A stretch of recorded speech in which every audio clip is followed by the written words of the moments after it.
"Don't move, little bird," the voice rumbled, a sound like grinding stones and shifting tectonic plates. It wasn't a request. It was an anchor. Marianella froze, the tray of pewter mugs trembling in her grip.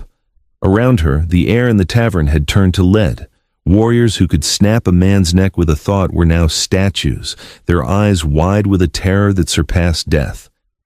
At her hip, a golden-haired boy no older than 5 had his teeth sunk deep into the wool of her sleeve. He wasn't growling, he was breathing, heavy, rhythmic puffs of heat against her skin. The Alpha King's heir had claimed her, and the world held its breath for the blood to follow. The Silver Pine Tavern sat on the jagged edge of the Black Ridge Mountains, a place where the wind didn't just blow, it screamed. It was a neutral territory, a sanctuary of stone and timber where human travelers and the shifter-born shared the same air, provided the peace was kept. Marianella Everhart knew the rhythm of the storm better than she knew the sound of her own voice. To the regulars, she was the girl with the steady hands and the quiet eyes, a human orphan who had washed up on their doorstep 10 winters ago. She moved through the crowded room with the grace of a shadow, slipping between massive fur-clad shoulders and avoidant glances. The air tonight smelled of wet cedar and the metallic tang of an approaching blizzard. The tavern was packed. Shifters from the northern packs had come down from the high peaks, their eyes glowing amber and violet in the low firelight. They were restless. Rumors had been trailing them like wolves on a scent, whispers of the High King's return, of a crown of iron and a bloodline that had gone cold. "Another round, Nella," barked Damian Westbrook, a scarred veteran whose presence usually commanded the room. Tonight, even his hands shook as he gripped his flagon. "The storm is coming early, Damian," Marianella replied softly, her voice a silk thread in the coarse tapestry of the room. She reached for the empty mugs, her fingers brushing against the cold, condensation-slicked wood.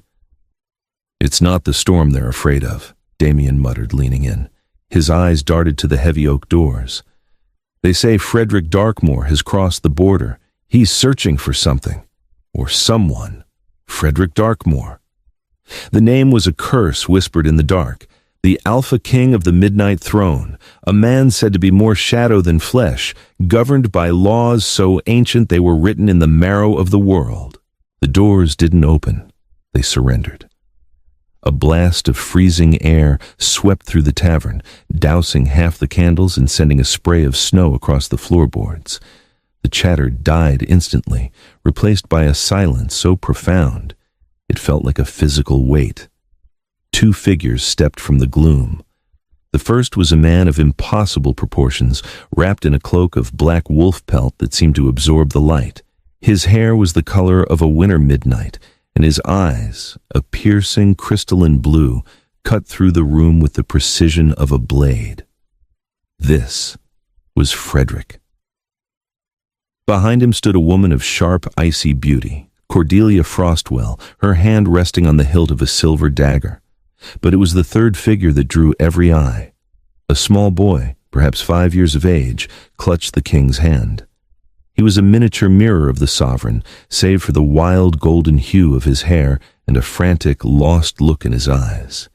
The king didn't look at the warriors. He didn't look at the gold. He looked at the room as if it were a cage.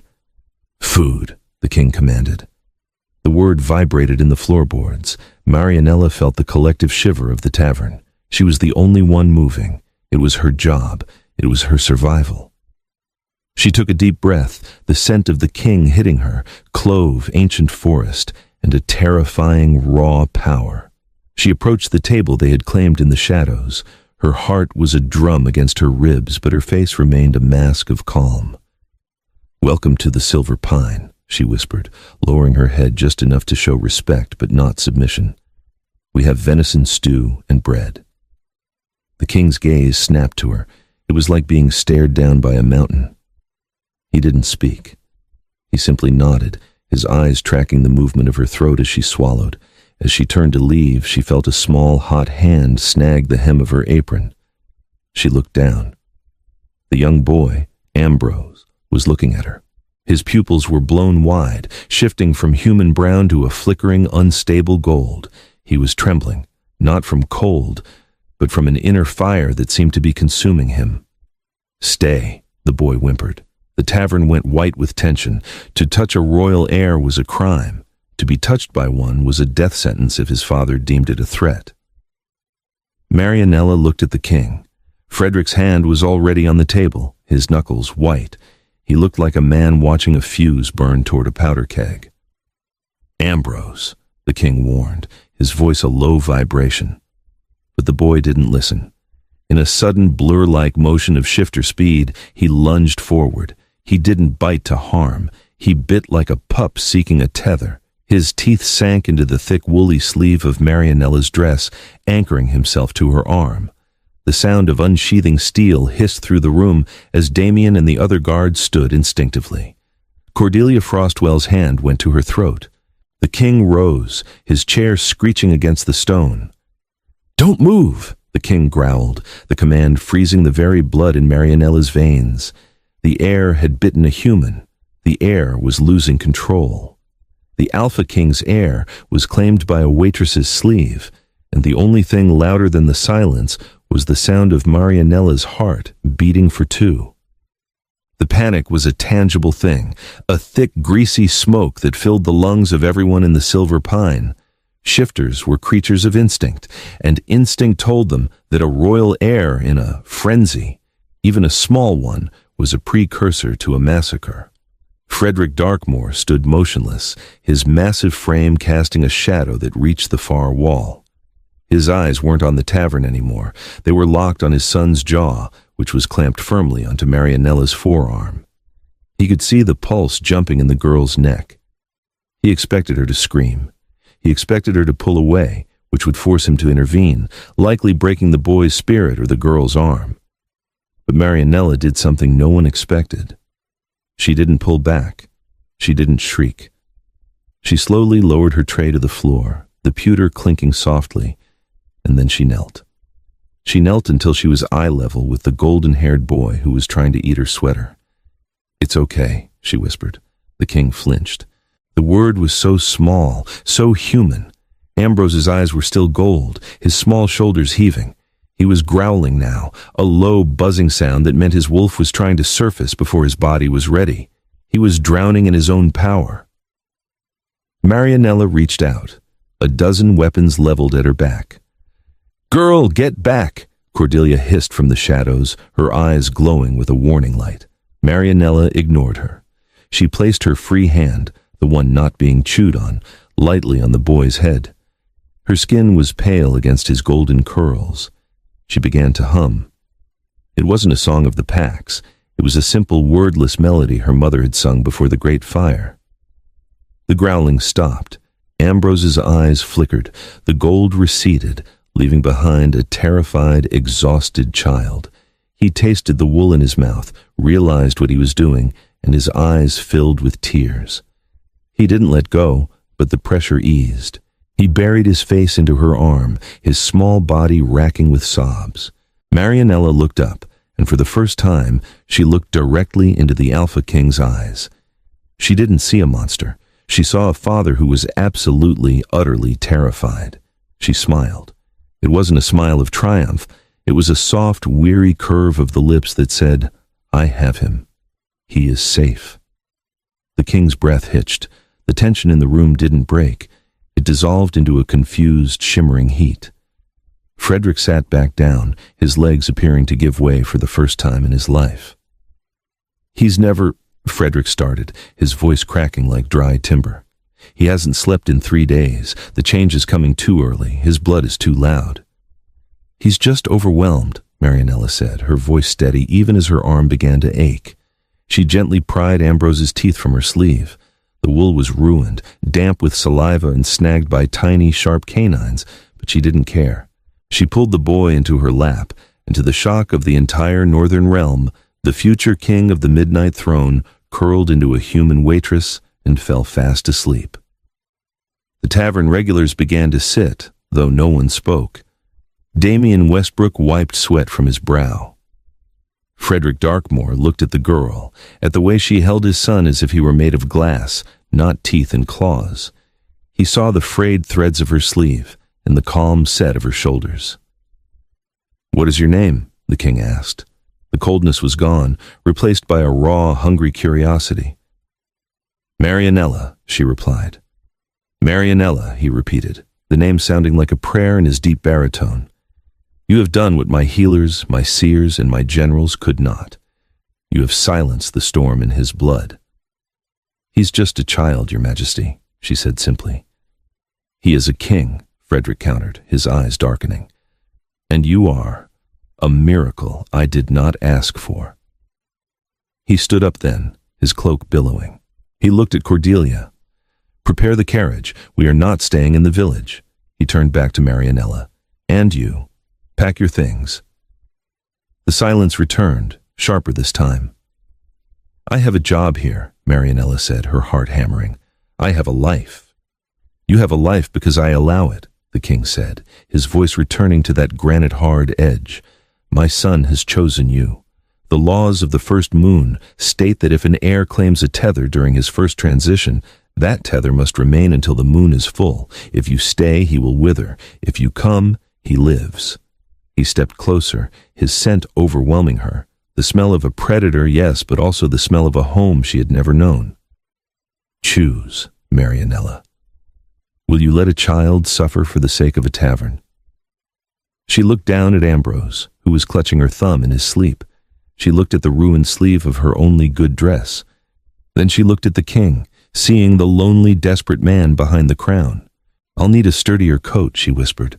The journey to the Darkmoor citadel was a blur of white lace and iron. They traveled in a carriage pulled by 6 black stallions that looked more like shadows than horses. Inside, the air was thick with the scent of leather and the soft, rhythmic breathing of the sleeping boy. Marianella sat across from the king. He hadn't looked at her since they left the tavern. He stared out the window at the passing pines, his jaw set in a line of permanent tension. Ambrose was still curled against her side, his head resting on her thigh. She felt like an interloper, a common sparrow caught in the talons of a hawk. "Why me?" she asked eventually. The carriage wheels crunched over frozen stone. Frederick didn't turn. "The wolf chooses. We do not question the blood." "I'm human," she reminded him. "I have no magic. I can't protect him from whatever is making him scream." Now the king turned. His blue eyes were luminous in the carriage's dim interior. "Magic is what is hurting him, girl. He is the first of his kind to inherit the full strength of the Darkmoor line, without a mother to balance the fire. His mother, Lavinia, she was of the Brightfall clan. She died bringing him into this world. Her light died with her." He leaned forward, his massive hands resting on his knees. "The healers tried to use spells to dampen his power. It only made him fight harder. But you didn't use magic. You used peace. My son didn't bite you to hurt you. He bit you to find the ground." Marianella looked down at her sleeve. "He ruined my dress." A ghost of a smile touched the king's lips. It was a devastating sight, a crack in the ice that revealed a glimpse of the sun. "I believe I can afford to replace a wool dress, Marianella." The carriage slowed as they passed through the gates of the citadel. It was a fortress carved directly into the mountain, a sprawling Gothic masterpiece of black marble and starlight. As they stepped out, a line of servants and guards bowed low. Among them was a man with sharp features and eyes that moved like a fox's, Damian Westbrook's counterpart in the palace, the royal seneschal, Valerius. He looked at Marianella with a mixture of disdain and intense interest. "Your Majesty," Valerius bowed. "The girls' quarters are in the servants' wing?" "No," Frederick said, his voice echoing in the courtyard. "She stays in the royal suite, adjacent to Ambrose." A collective gasp rippled through the staff. "But sire," Cordelia Frostwell stepped forward, her brow furrowed. "The ancient laws, a human in the royal suite, the High Council will—" "The High Council is not the father of this boy," Frederick roared. The wind seemed to pick up at his command, swirling snow around his boots. She is the heir's tether. She is to be treated as a guest of the crown. Anyone who disputes this will answer to me in the pits. He turned to Marianella. His hand reached out, hovering near her cheek before he caught himself and pulled back. "Sleep," he said, his voice dropping to a low, rough velvet. "Tomorrow the healing begins, and the council will come for their pound of flesh." Marianella was led into a room that was larger than the entire tavern. The bed was covered in furs that felt like clouds, and a fire roared in a hearth made of obsidian. But as the door clicked shut, she didn't feel like a guest. She felt like a bird in a very beautiful, very dangerous cage. She walked to the window. Below, she could see the training grounds. In the moonlight, she saw the king. He wasn't in his robes. He was standing in the center of the yard, his shirt off despite the freezing cold. He shifted. It wasn't the clumsy, painful transition of a child. It was a symphony of bone and muscle. In a heartbeat, the man was gone, replaced by a wolf the size of a carriage, his fur the color of the void, his eyes two burning blue stars. He let out a howl that shook the very foundations of the mountain. It was a sound of grief, of duty, and of a sudden terrifying hope. Marianella pressed her hand to the glass. Her sleeve was still torn. Her heart was still racing. In the room next door, Ambrose whimpered in his sleep. She realized then that she wasn't just a tether for the boy. As the giant wolf looked up at her window, his tail stilled and his ears perked. For a moment, the king and the waitress shared the silence of the snow. She wasn't just the boy's tether. She was the only thing keeping the king from tearing the world apart. The morning did not bring sunlight to the black ridge. It brought a heavy, suffocating gray mist that clung to the jagged gargoyles of the citadel like a damp shroud. Marianella woke not to the sound of a tavern's morning bustle, but to the silence of stone and the smell of ozone. 3 maids stood at the foot of her bed, their eyes fixed firmly on the floor. They held garments of deep charcoal wool and silver embroidery, clothes meant for a lady of the court, though they felt like a heavy costume as they draped the fabric over her shoulders. "The king awaits you in the solarium," one whispered, her voice a fragile thing. "The High Council has arrived from the southern reach. They do not like to be kept waiting, mistress." Marianella's stomach tightened. She found Ambrose in the corridor, already dressed in a miniature version of his father's formal tunics. The boy looked small and fragile against the vastness of the black marble walls. When he saw her, his eyes lit with a spark of recognition, a tether in the dark. He reached for her hand, his small fingers cold and trembling. "Don't let them take me, Nella," he whispered, the name a soft, new secret between them. "I won't," she promised, her heart aching. She had no idea how a human girl who smelled of ale and hearth smoke could stop a council of ancient wolves, but she would die trying. The solarium was a cathedral of glass overlooking a 3,000-foot drop into the valley below. At the center sat Frederick, his crown of dark iron resting heavy on his brow. Opposite him stood 5 elders, their faces etched with the harshness of centuries. At the head was Valerius, the royal seneschal, his expression as unreadable as the mountain itself. "The boy is unstable," the eldest counselor, a woman named Helga, rasped. Her eyes were a milky, sightless white, yet she seemed to track every breath Marianella took. To tether a royal soul, the very future of the Midnight Throne, to a common human is to invite the rot into the bloodline. It is a violation of the Pact of Silver, Frederick. You know the cost of such heresy. The Pact of Silver was written for a world that no longer exists.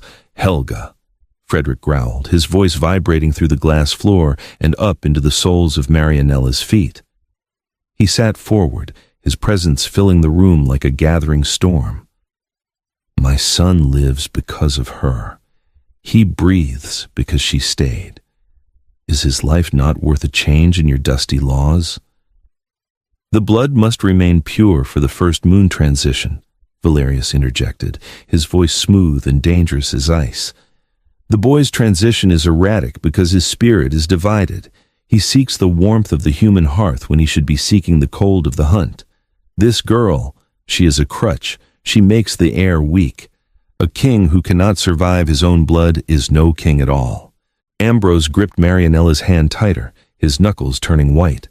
She felt the heat rising in him again, the loud blood that Frederick had warned her about. The air around the boy began to shimmer with a faint golden distortion. Marianella stepped forward. The movement was small, but it silenced the room. She felt the weight of Frederick's gaze on her, heavy and expectant. "I am not a crutch," she said, her voice surprisingly clear in the cavernous space. "I am a bridge. You speak of the blood as if it is a cage, but he is a child. If you force him into the cold before he knows the warmth of a hand that doesn't hold a sword, he won't be a king. He'll be a monster. Is that what the Pact of Silver wants? A beast on the throne?" A low, vibrating growl rippled through the elders. The scent of agitation, like dry pepper and old leather, filled the room. "How dare a human speak of the blood?" Helga hissed, her claws clicking against the stone floor. "I speak of what I see," Marianella countered, refusing to look away from the milky eyes. "I see a boy who is terrified of his own shadow, because you have taught him that his shadow is all he is. If you take him from me now, he won't transition. He'll shatter." Frederick rose. He didn't look at the council. He looked at Marianella. In that moment, the Alpha King and the Waitress were the only two people in the world. He saw her courage, a flickering candle in a cavern of ice. He saw the way she didn't flinch, even as the most powerful shifters in the realm bared their teeth. "The girl stays," Frederick declared, his voice final. "She will remain as the tether until the full moon transition. If Ambrose survives the change with his mind intact, the council will recognize her status as his guardian. If he fails, Valerius said, a predatory glint in his eyes, the girl will be executed for the corruption of a royal soul. And you, Frederick, will step down. The Darkmoor bloodline ends with a whimper, and the council will choose a new sovereign." Marianella felt the floor drop away beneath her feet. The price of her presence was not just her life, but Frederick's crown, his entire legacy. Frederick didn't blink. He didn't hesitate. "Agreed." He walked over to them, his heavy boots echoing like drum beats. He placed a hand on Ambrose's shoulder and another, briefly, on Marianella's arm. The heat of his touch seared through the charcoal wool, a silent promise of protection that felt more like a brand. "Do not fail me, Marianella," he whispered, so low the elders couldn't hear, "because I cannot lose both of you." The following days were a lesson in survival, conducted in the hushed, tension-filled corridors of the citadel.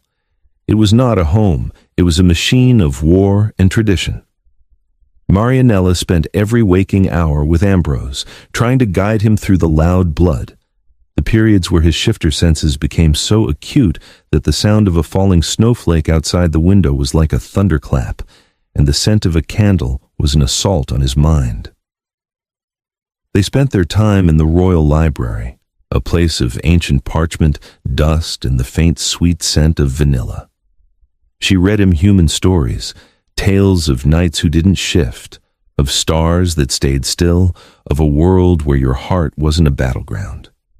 She taught him how to breathe through the fire, to count his heartbeats until the world slowed down. But she was never truly alone. Frederick was always there, a shadow in the arched doorway, a silent presence at the edge of the firelight. He watched her with an intensity that made her skin prickle. He was a man who had never known a moment of true peace, and he seemed fascinated, perhaps even frightened, by the way she carried it like a shield. One evening, as the snow piled high against the stained glass windows, Frederick entered the library without his guards. He had discarded his heavy royal mantle, wearing only a simple black tunic that clung to the broad planes of his chest. He looked exhausted. The lines around his crystalline eyes were deeper, and his scent, usually so sharp and commanding, was muted by a weary human vulnerability. "He is sleeping," Marianella said softly, pointing to the boy curled up on a pile of thick wolfskins by the hearth. The firelight danced across Ambrose's golden hair, making him look like a fallen star. Frederick stood over his son, his expression softening in a way that made Marianella's throat tighten. He reached down, his massive scarred hand hovering over the boy's head before he gently tucked a curl behind Ambrose's ear. "He looks like her," Frederick said. It was the first time he had spoken of his late wife since the carriage ride. Lavinia was the son of the Brightfall clan. I am the moon of the Darkmoor. Between us we hoped for a dawn, but the sun burned out when he was born. "You still have the light, Frederick," Marianella said, standing up. The room felt smaller with him in it, the air thicker. "It's in him. He just needs to know it won't burn him to death. He needs to know he's allowed to be a boy before he's a wolf." Frederick turned to her. He stepped into her personal space, his shadow engulfing her. He was so much larger than any man she had ever known, a mountain of muscle and ancient unspoken grief. "Why do you do it?" he asked, his voice a low vibration in the quiet library. "You know the price Valerius has set. You know they will kill you if he falters. You could have run. I would have let you if you had asked." "I don't run from children who are hurting," she said, looking up at him. Her heart was a frantic bird in her chest, but she didn't look away. His eyes searched hers, peering into the very depths of her soul. He was looking for fear, for greed, for anything he understood, but all he found was the steady, quiet flame of her spirit. He reached out, his thumb brushing the line of her jaw. His skin was like living fire against her winter-chilled face. The contact was electric, a jolt of raw, primal connection that made her breath hitch in her throat. For a second, his pupils bled into a predatory gold, reacting to the sudden surge of his own blood. "You are a dangerous thing, Marianella Everhart," he rumbled, his face inches from hers. "You make me want things that are not for kings. You make me want to forget the throne." "Vite, what things?" she whispered, her voice barely a thread of sound. "Peace," he said, his voice dropping to a rough, pained growl. "Quiet. A life where I am not a weapon, but a man who can hold what he loves without breaking it." He leaned in, his forehead almost touching hers. The scent of him, clove, ancient forest, and raw alpha, was overwhelming. For a heartbeat, the world of councils and crowns vanished. There was only the heat of him and the silence of the library. Then, a glass shattered in the hallway outside. Frederick snapped back, his eyes turning a lethal predatory blue. In a heartbeat, the man was gone, replaced by the sovereign. He moved with a speed that defied the human eye, reaching the door before the sound had even faded from the air. "Stay with the boy. Do not open this door for anyone but me," he commanded, his voice a whip-crack of authority. He disappeared into the darkness of the corridor. Marianella stood in the center of the library, her heart hammering against her ribs, the ghost of his thumb still burning like a brand on her skin. She looked at Ambrose, who was still asleep, unaware that the world outside was turning into a slaughterhouse. The shadows in the room seemed to grow longer, and for the first time, the ancient library didn't feel like a sanctuary. It felt like a trap. The assassination attempt had been clumsy but terrifying, a desperate move by someone within the Citadel's inner circle. A guard had been found with a silver-tipped crossbow near the library's secondary entrance. He had been executed before the sun rose, his blood staining the white snow of the courtyard, but the damage was done. The air in the fortress was now poison. Trust had evaporated like mist. Frederick refused to let Marianella or Ambrose out of his sight. He moved them to his personal chambers, a cavernous suite at the very peak of the mountain. It was a place of iron, fur, and heavy silk, with a balcony that hung over the abyss. "The council is getting restless," Cordelia Frostwell said, her voice echoing in the chamber. She stood by the heavy oak doors, her hand never leaving the hilt of her blade. "The full moon is in 3 days. They know that if Ambrose survives the transition, their power over you is broken. They will try again, Frederick. Valerius is moving in the shadows." "Let them," Frederick said, his voice cold as the mountain peak. He was sitting by the fire, sharpening a massive obsidian blade. The rhythmic sound of stone on steel was the only music in the room. Marianella watched him from the edge of the bed where she was playing a game of stones with Ambrose. She realized then that Frederick didn't just want to protect his son, he was protecting her with a ferocity that bordered on the obsessive. He had positioned his desk and his chair so that he could see her every movement, every breath. "Frederick," she called out softly, breaking the tension. He looked up, the blade stilled in his hands. "We can't stay in this room forever. Ambrose is wilting. He needs the air. The wolf inside him needs to run, even if it's just for an hour. If you keep him cooped up, the transition will be even more violent." "It's not safe," he snapped, the wolf in his voice near the surface. "It's not safe here either," she argued, standing up. "He's becoming a prisoner of your fear. And so am I. If we are to die in 3 days, let him at least see the sky one more time." Frederick looked at her, his eyes softening as they landed on the dark circles under her eyes. He realized then that he was suffocating the very thing he was trying to save. He was a creature of the wild, and he was trying to protect a bird by clipping its wings. "Tonight," he said, his voice low, "after the sun sets, we go to the Hidden Grove."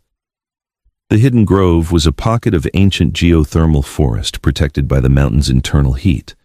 It was a place where the snow didn't fall, and the trees grew tall, silver, and ancient. It was the ancestral birthplace of the Darkmoor line. They traveled there in total silence, a small, grim party of 3. Frederick shifted as soon as they reached the tree line. The massive black wolf stood before them, his fur like a patch of midnight, his tail wagging once, a rhythmic, heavy thump against the mossy ground. Ambrose squealed with the delight Marianella hadn't heard in weeks and began to run through the tall, glowing grass. For the first time, he wasn't afraid. He was a pup in his father's magnificent shadow. Marianella sat on a mossy rock, watching them play. The air here was warm and smelled of crushed mint and damp earth. She felt the crushing tension of the last week beginning to slide off her shoulders like an old cloak. The giant wolf approached her. He didn't growl. He lowered his head until his wet nose brushed against her knee. He huffed, a warm blast of air that smelled of the forest floor and deep, ancient things. She reached out, her fingers trembling slightly, and buried her hands in the thick, coarse black fur of his neck. He was solid as stone, his heart beating a slow, powerful rhythm beneath her palms. It was a heartbeat that felt like the earth itself. "You're a good father, Frederick," she whispered into his fur. "Whatever happens under the full moon, he knows you love him." The wolf closed his eyes, leaning his massive weight into her touch. In this form, he couldn't speak, but the communication was clearer than any words could ever be. He was saying thank you. He was saying, "I am here, and I will not let the world hurt you." Suddenly, the wolf's ears pinned back flat against his skull. He let out a low, vibrating growl that shook the very ground beneath Marianella's feet. He stepped in front of her, his hackles rising in a jagged line of fury. From the shadows of the silver trees, a figure emerged. It wasn't a guard. It was Valerius, his face pale and twisted in the moonlight. He wasn't alone. Behind him stood a dozen shifters, their eyes glowing with a treacherous, sickly gold. They carried spears tipped with pure, refined silver. "The king has abandoned his post," Valerius said, his voice echoing through the grove like a funeral bell. "He plays in the grass with a human servant and a broken heir while the borders of the realm bleed. The High Council has spoken, Frederick. You are unfit to lead. The Darkmoor line ends tonight." He leveled a silver-tipped spear at the black wolf's heart. "Kill the wolf, take the boy, and bring me the girl's head. We will tell the people the mountain claimed them." The grove exploded into a blur of teeth, fur, and the hiss of silver through the air. Frederick lunged, a black streak of pure fury that tore through the first line of attackers before they could even scream. But there were too many of them, and they were armed with the one thing that could slow an alpha. Marianella grabbed Ambrose, pulling him behind the trunk of a massive silver oak. "Stay here! Close your eyes! Don't look, Ambrose!" she commanded, her voice shaking. She looked around for a weapon, but she had nothing but her bare hands and her wits. She saw Frederick being driven back toward the edge of a cliff, 3 silver spears lodged in his shoulder. He was losing blood, thick black blood that hissed where it touched the silver. He was slowing down. The poison was reaching his heart. "Frederick!" she screamed, her voice echoing off the canyon walls. Valerius stepped toward the tree where they were hiding. He held a long dagger of pure silver, his smile twisted with a cold political malice.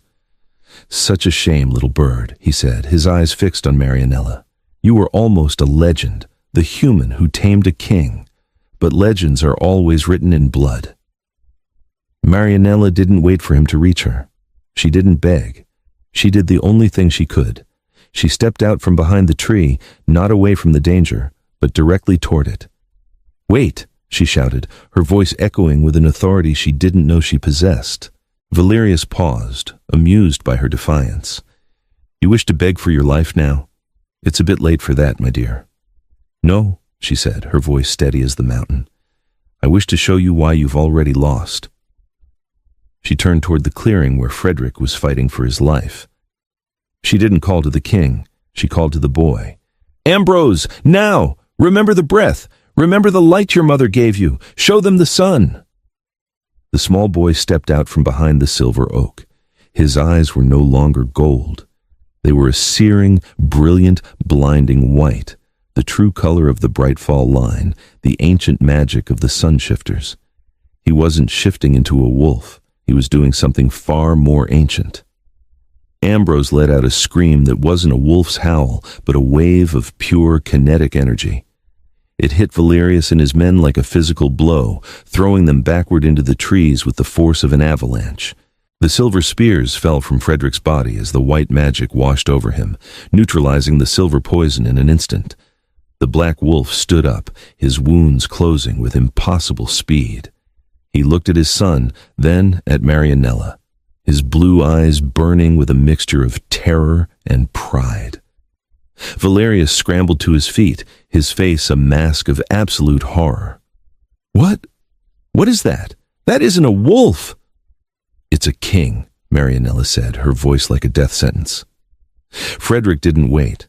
He was on Valerius in a heartbeat. He didn't kill him, not yet. He pinned the traitor to the moss with one massive clawed paw, his jaws inches from the man's throat.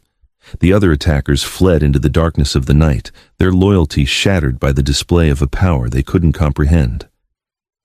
Frederick shifted back into his human form, his body steaming in the cool night air.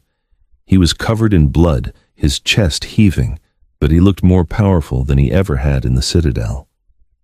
He walked over to Ambrose, who had collapsed into the grass, his small body exhausted by the surge of power. But before he reached his son, Frederick stopped in front of Marianella. He didn't speak. He simply reached out and pulled her into his arms. He held her with a desperation that shook his entire massive frame. He smelled of blood, victory, and the forest, and he was shaking. "You saved him!" he choked out against her hair. "You knew what he was. You knew he wasn't just a wolf." "He's your son, Frederick," she whispered, her hands clinging to his broad, scarred back.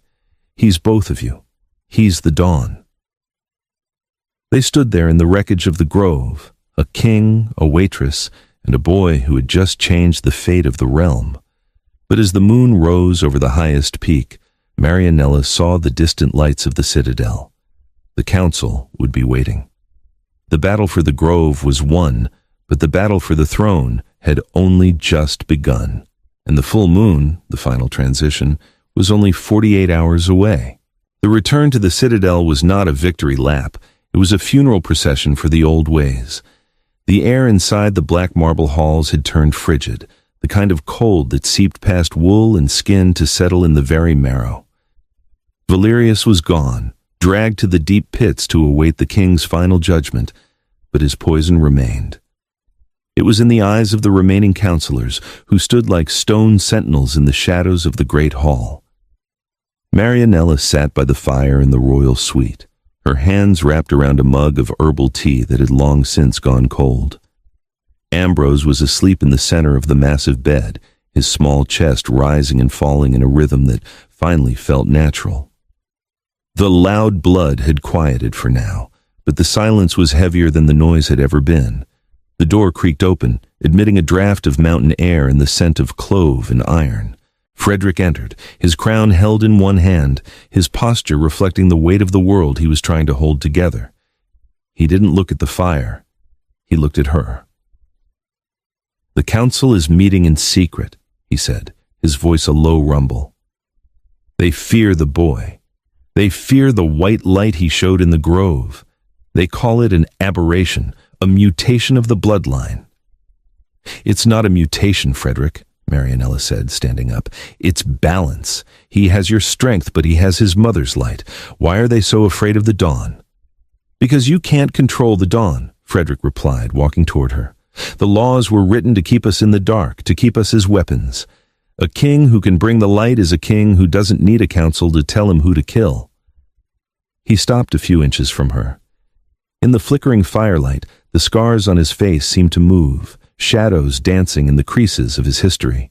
He looked at her ruined sleeve, the one Ambrose had bitten that first night in the tavern. She had refused to let the maids throw it away. "Tomorrow is the full moon," he whispered. "If he transitions and the wolf doesn't take the light, they will execute the law. They will take you from me." Marianella reached out, her fingers brushing the cold iron of the crown he held. "They can't take what doesn't belong to them." "You don't understand," he said, his eyes burning with a sudden raw intensity. He dropped the crown onto a side table. The clatter sounded like a death knell. He took her hands in his palms calloused and hot. "I have spent my life as a wall between my people in the dark, a wall between my son and his own power. But you are the first person to ever look at the wall and see the man behind it." "I see you, Frederick," she whispered. He leaned down, his forehead resting against hers. His breath was a warm promise against her lips. "If the moon demands a sacrifice, I will burn this mountain to the ground before I let it be you." The subtext of his words was louder than any declaration. He wasn't just talking about his heir anymore. He was talking about the woman who had smiled back when the world expected her to scream. He was talking about the only heart that had dared to beat in sync with his own. They stayed like that for a long time, two shadows against the fire, waiting for the moon to rise and the world to break.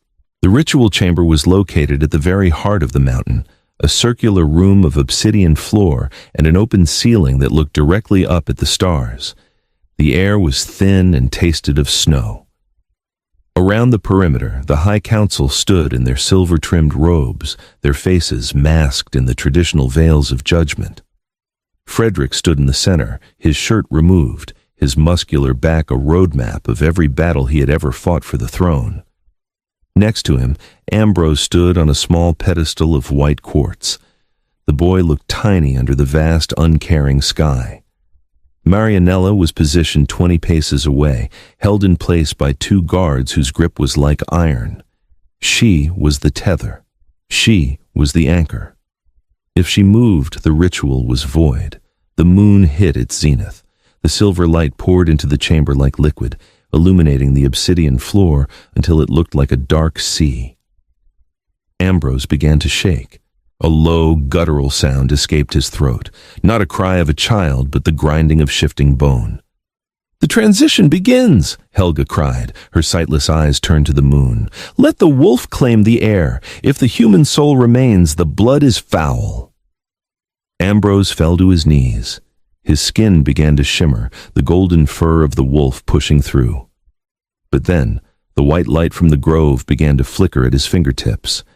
The two forces, the dark wolf and the white sun, began to clash within his small frame. The boy screamed, a sound of pure, unadulterated agony that tore through Marianella's soul. "Ambrose," she cried, lurching forward, but the guards pulled her back. "Don't move, girl," one hissed. "You'll kill him."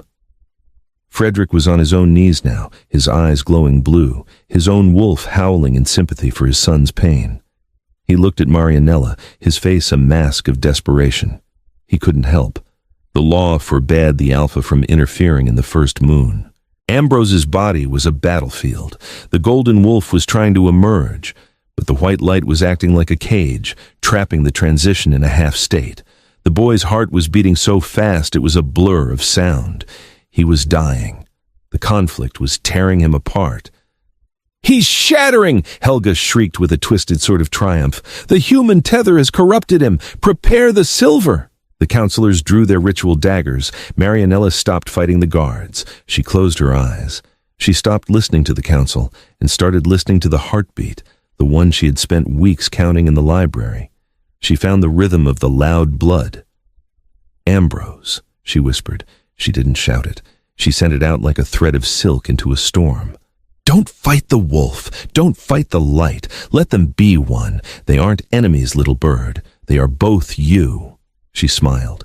Even though he couldn't see her, she projected that same soft, weary peace she had given him in the tavern. In the center of the chamber, the chaos stopped. Ambrose opened his eyes. They weren't gold. They weren't white. They were a brilliant, shimmering silver, the color of the moon itself. The white light didn't fight the wolf. It infused it. The transition completed in a flash of radiance that blinded every person in the room. When the light faded, a small wolf sat on the quartz pedestal. Its fur was the color of fresh snow, but its eyes were the piercing, crystalline blue of his father. A sun wolf.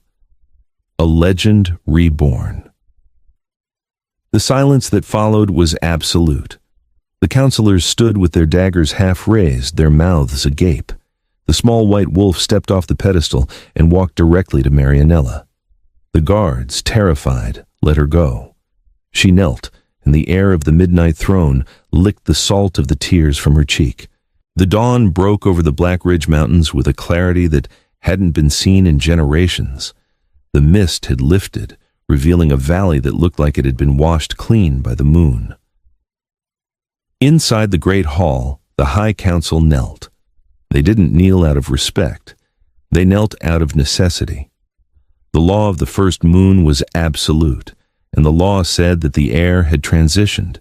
He was whole, he was powerful, and he was anchored to a human. Frederick stood before his throne, but he wasn't wearing his crown. It sat on the seat of the chair, a cold piece of iron that no longer seemed to matter. He looked at Helga and the others, his voice echoing with the authority of a man who had finally found his own light. "The pact of silver is dead," Frederick declared. "It was a pact of fear. Today we sign the pact of the dawn. There will be no more executions for corruption. There will be no more walls between our people and the world." He turned to the doors. Marianella stood there, holding Ambrose, now back in his human form, sleeping peacefully against her shoulder. She looked tired, her dress was wrinkled, and her hair was a mess of tangles. But to Frederick, she was the most radiant thing in the realm. He walked down the steps of the dais, past the kneeling elders, and stopped in front of her. "The council says you must be given a title," he said, his voice soft enough for only her to hear. "Guardian of the air, protector of the light." "I don't want a title, Frederick," she said, a small smile playing on her lips. "I just want to go back to the Silver Pine. I think I left a tray of mugs on the floor." Frederick laughed, a deep, rich sound that made the counselors flinch. He reached out and took Ambrose from her arms, handing the boy to Cordelia, who stood nearby with a look of newfound respect. Then Frederick took Marianella's hand.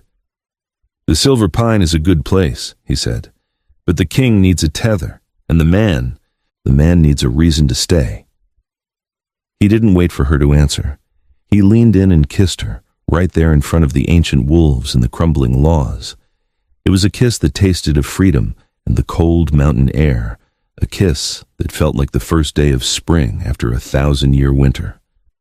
The council watched in stunned silence as their king, the terrifying alpha of the midnight throne, walked out of the citadel hand in hand with a waitress from the edge of the woods. Epilogue. The Silver Pine's legacy. A year later, the Silver Pine Tavern was more crowded than ever. But there were changes. The heavy oak doors were always open now, and the air inside was warm and smelled of cinnamon and laughter. Damian Westbrook sat at his usual table, watching as a small golden-haired boy chased a pup through the legs of the patrons. No one panicked, No one reached for a sword. They just laughed and moved their feet. At the bar, Marianella was pouring a round of ale. She wore a dress of fine gray wool, but she still had the same steady hands and quiet eyes. A shadow fell across the doorway. A tall man in a simple traveling cloak stepped inside. He didn't look like a king. He looked like a traveler who had finally found his way home. He walked to the bar, his blue eyes fixed on the waitress. "Is there room for one more?" he asked, his voice a low, familiar rumble. Marianella looked up and smiled, the same smile that had silenced a storm and broken a curse. "Always, Frederick," she whispered. Outside, the sun set over the black ridge, casting a long golden light over the world. The wolves were no longer hiding in the dark, and the humans were no longer afraid of the moon. For the first time in history, the dawn and the midnight were at peace, bound together by a bond that defied both crown and curse. The Heir. The Alpha King's Heir, Bit the Waitress's Sleeve, is a story of how the smallest acts of kindness can dismantle the greatest structures of fear. Through the bond of Marianella, Frederick, and Ambrose, we see that love is not a weakness to be purged, but the ultimate strength that allows us to survive our own power. Their journey from the cold tavern to the radiant citadel reminds us that destiny is not written in ancient laws, but in the choices we make to protect one another. It is a poetic conclusion to a saga of transformation, proving that when the world expects panic, a simple smile can be the most revolutionary act of all. If you enjoyed this cinematic journey through the Black Ridge, please like, share, and subscribe for more epic romantic tales. Join our community to stay updated on the latest stories of fate, love, and legends.